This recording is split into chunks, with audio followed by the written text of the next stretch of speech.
লক্ষ্মী দেবায় নমঃ।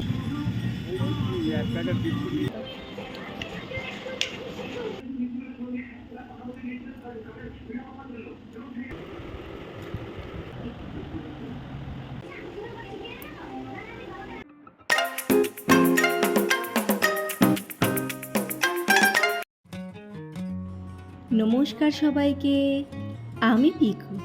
আমার আরও একটা নতুন ব্লগে আপনাদের সবাইকে স্বাগত জানাই। আজ বৃহস্পতিবার, আর আজ রিওর কোনো এক্সাম নেই, তো সকাল সকাল সেই জন্য ওকে একটু আমি দুধ মুড়ি দিয়ে দিলাম।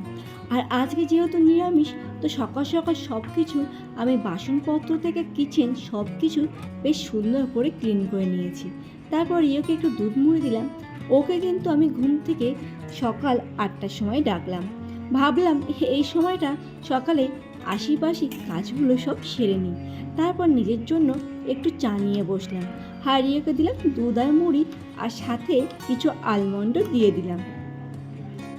জানেন, আজ বেশ অনেকটা আলমন্ড আমি ভিজিয়েছিলাম, কারণ কিছুটা আমিও খাবো, রিওর পাপাও খাবে আর রিওর জন্য। আর সারাদিন ধরে টুকটাক আলমন্ড খেতে বেশ ভালোই লাগে। তারপরে ঘরের সমস্ত কাজ সেরে আমি কিন্তু স্নান করে নিয়েছি, আর স্নান করার পরেই এইসব কাজগুলো সব সেরে নিলাম, কারণ গাছের পরিচর্যা করাটা সেটাও কিন্তু আমাদেরই দায়িত্ব। তো এটা সবাই অবশ্যই চেনেন, এটা হলো লাকি বাম্বু গাছ। আমি সপ্তাহে একটা দিন করে এদেরকে স্নান করিয়ে থাকি। আমি কিন্তু খুব স্নান করাতে এদের ভালোবাসি, একেবারে আমার নিজের ছেলের মতো আমি কিন্তু এই বাম্বু প্ল্যান্টকে কেয়ার করে থাকি। আর দেখুন, পাতাতে অনেক ধুলো জমে যায়, তো সেই জন্য প্রত্যেকটা পাতা আমি একটা একটা করে পরিষ্কার করলাম। তারপরে যে জল আমি খাই, তো সেই জলই আমি এই চায়না বাম্বু গাছে দিয়ে দিলাম। আমি কিন্তু কোনো রকম ট্যাঙ্কের জল ব্যবহার করি না। তারপরে এই যে মানি প্ল্যান্ট আছে, তো সেটাও আমি এই আজকের দিনেই পরিষ্কার করে নিই, কারণ এই পাতাতে অনেক ধুলো জমে যায় সারা সপ্তাহে, তো প্রত্যেক দিন তো আর করা সম্ভব হয় না। তো এই বৃহস্পতিবার করে আমি কিন্তু এই সব শুভ সম্পন্ন কাজগুলো সম্পন্ন করে নিই। কার কার বাড়িতে এই লাকি বাম্বু গাছ আর মানি প্ল্যান্ট গাছ আছে, তারা কিন্তু অবশ্যই কমেন্ট করে জানাবেন। আর এটাও জানাতে ভুলবেন না, আর বাস্তুসম্পন্ন কোন কোন গাছ ঘরের মধ্যে রাখলে শুভ হয়, তো সেগুলো প্লিজ সবাই কমেন্টের মাধ্যমে জানাবেন, তাহলে আমারও কিন্তু অনেকটা উপকার হয়। চলুন এদেরকে এবার জায়গার জিনিস জায়গায় রেখে দিই, তা না হলে আমার ঘরে তো আবার রক্ষে নেই।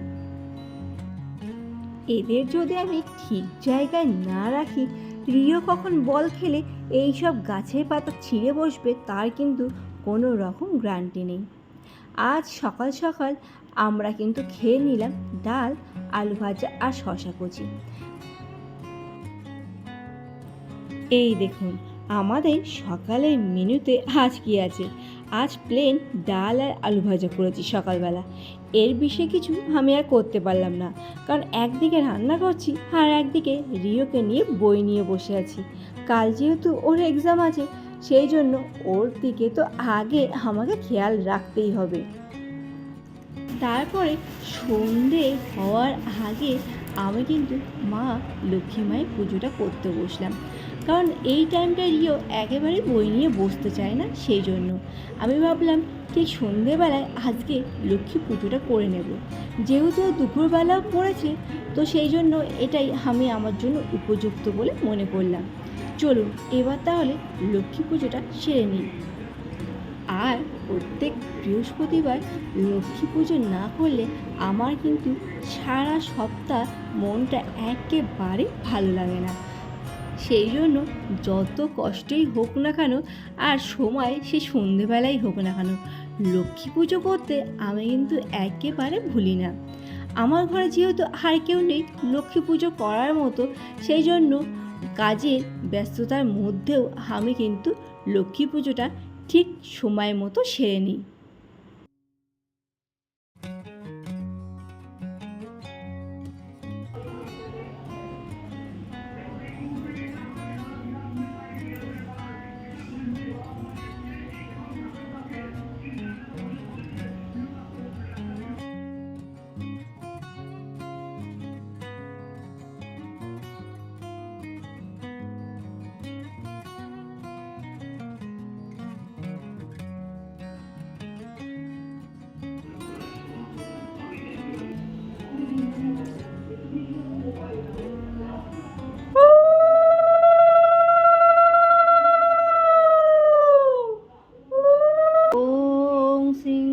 লক্ষ্মীদেবায় নমঃ।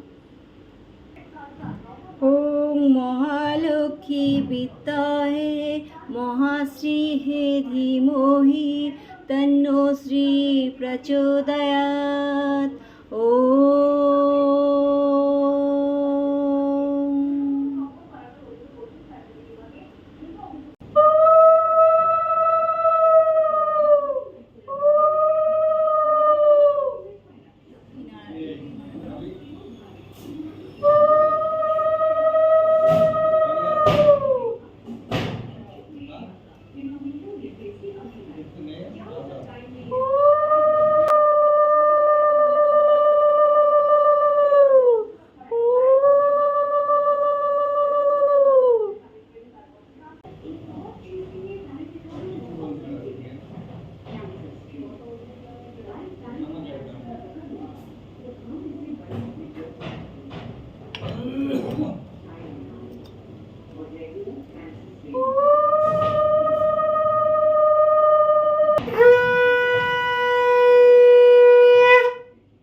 চল ফ্যান লাইট অফ কর, অন কর।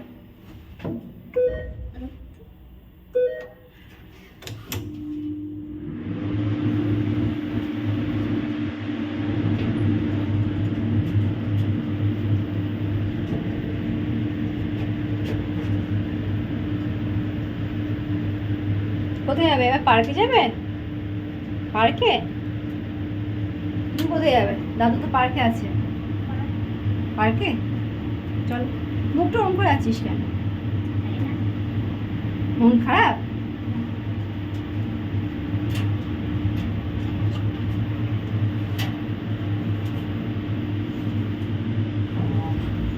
চলো চলো চলো।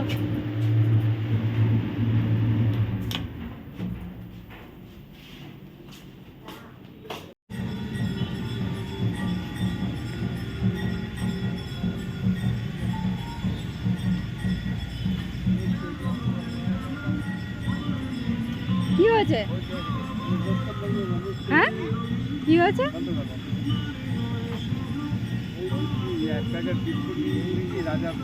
বেশ, আমি তোমাকে দিয়ে আমি ওখান থেকে প্যাকেটে তুলে দেবো। ওখান থেকে কিনে আমি তুলে দেবো।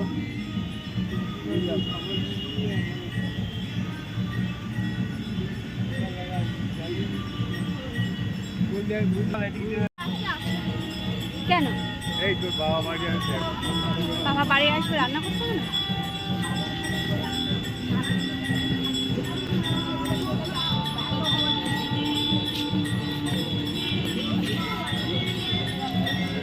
রিও যখন পড়তে গেছিল তখন বাবা আমাদের বাড়িতে এসেছিল।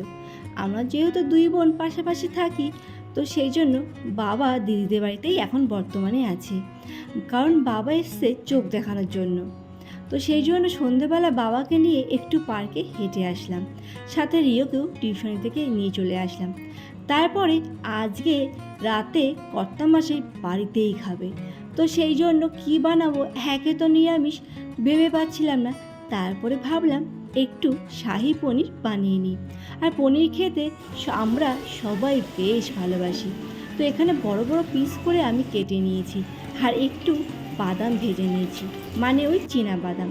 আর দেখুন চীনা বাদামটাকে আমি ভালো করে পেস্ট করে নেব, সাথে কিন্তু অনেকগুলো কাজু বাদাম দিয়ে দিয়েছি। শাহি পনির খেতে আমাদের বাড়ির প্রত্যেকটা সদস্য বেশ ভালোবাসে, তো সেই জন্য আমি এখানে মিক্সির মধ্যে বাদামগুলো ভালো করে পেস্ট করে নিয়েছি। আর যেহেতু আমাদের মধ্যবিত্ত সংসার, আপনারা প্লিজ কেউ কিছু মনে করবেন না, কারণ এই কাজু বাদাম পেস্টে জলটাও আমি একেবারে অপচয় করতে পছন্দ করি না, কারণ এর মধ্যে অনেকটা কাজু বাদাম আর বাদাম আছে সেই জন্য।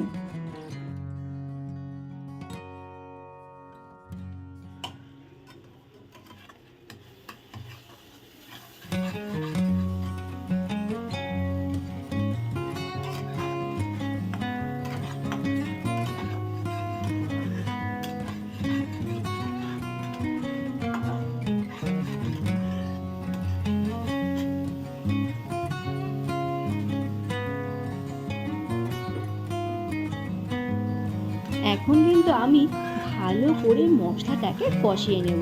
তার জন্য একটু একটু করে জল দিচ্ছি আর মশলাটাকে ভালো করে কষিয়ে নিচ্ছি, যতক্ষণ পর্যন্ত মশলার গা ছেড়ে তেলটা না বার হয়ে যায়। তারপরে আমি কিন্তু বাদাম বাটার পেস্টটা দিয়ে দিলাম।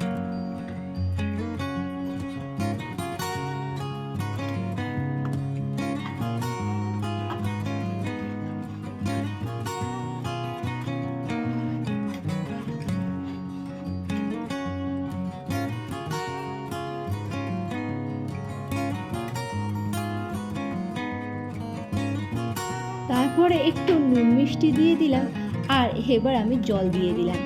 আর জল দিয়ে ভালো করে ফুটিয়ে নেওয়ার পরে আমি কিন্তু পনিরগুলোকে দিয়ে দেব।